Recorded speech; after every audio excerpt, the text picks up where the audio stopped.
Good morning. Last week, yet again, Labour peers in the House of Lords contrived to stop the Safety of Rwanda Bill.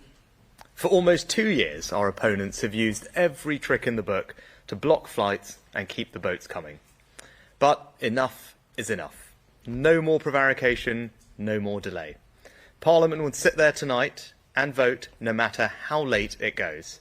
No ifs, no buts. These flights are going to Rwanda. We are going to deliver this indispensable deterrent so that we finally break the business model of the criminal gangs and save lives. Starting from the moment that the bill passes, we will begin the process of removing those identified for the first flight.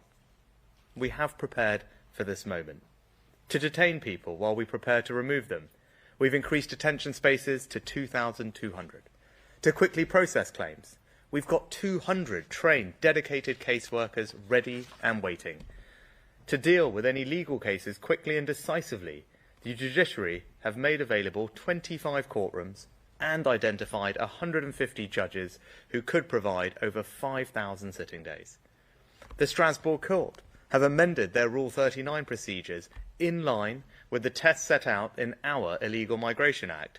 And we've put beyond all doubt that ministers can disregard these injunctions with clear guidance that if they decide to do so, civil servants must deliver that instruction. And most importantly, once the processing is complete, we will physically remove people. And to do that, I can confirm that we've put an airfield on standby, booked commercial charter planes for specific slots, and we have 500 highly trained individuals ready to escort illegal migrants all the way to Rwanda, with 300 more trained in the coming weeks. This is one of the most complex operational endeavours the Home Office has carried out. But we are ready, plans are in place, and these flights will go come what may.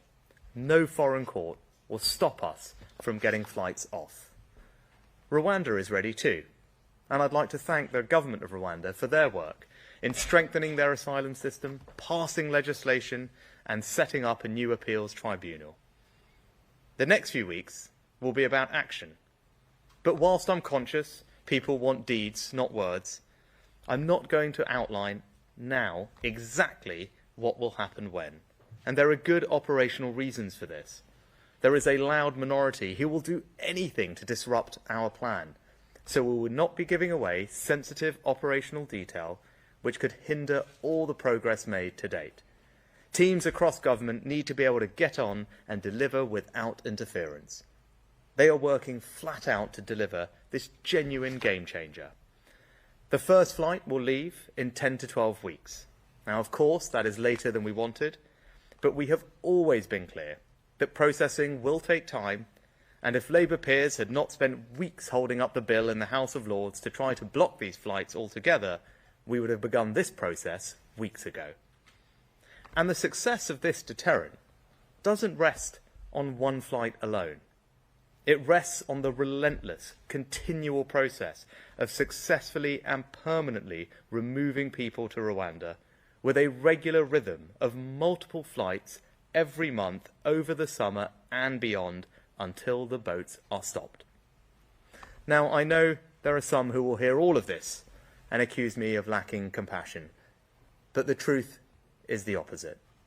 We are in a battle with callous, sophisticated and global criminal gangs who care nothing for the lives they risk in unseaworthy dinghies. 9 people have died already attempting to cross the channel just this year, including a 7-year-old girl. That's why we've secured the largest ever deal with France to strengthen interceptions on the French coastline.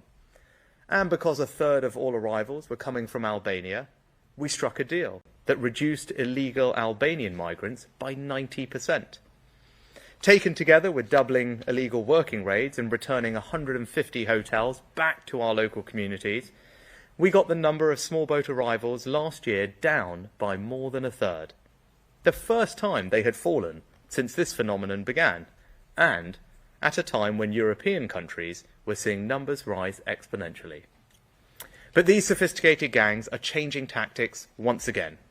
as well as piling twice as many people into small dinghies and increasing violence against French police.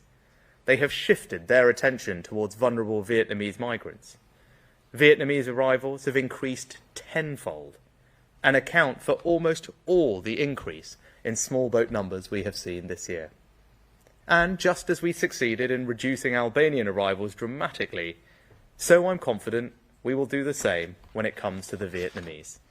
President Macron and I have agreed to work with European partners on closing loopholes to enter Europe in the first place.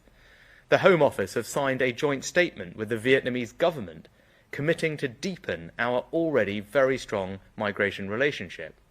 And just last week, officials from the government of Vietnam were at Western Jetfoil and Manston to observe border force operations on the front line as they continue to manage small boat arrivals. But we can't keep reacting to the changing tactics of these gangs.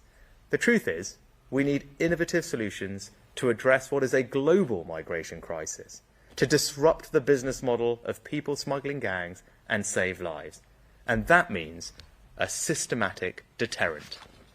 The only way to stop the boats is to eliminate the incentive to come, by making it clear that if you arrive here illegally, you will not be able to stay. And this policy does exactly that. And be in no doubt about the choice that the country will face later this year. The Labour Party have no plan. They would have no treaty, no bill, and no flights to Rwanda. They are resigned to the idea that you will never fully solve this problem. Their priority is not stopping the boats, but stopping the planes removing people who have no right to be here. And that would achieve only one thing. It would send a message to the criminal gangs that they can continue their deplorable illegal trade in people. And my policy is different. I believe it should be this country and your government who decides who comes here, not criminal gangs. And I have a plan to deliver it. So we will start the flights and we will stop the boats. Thank you.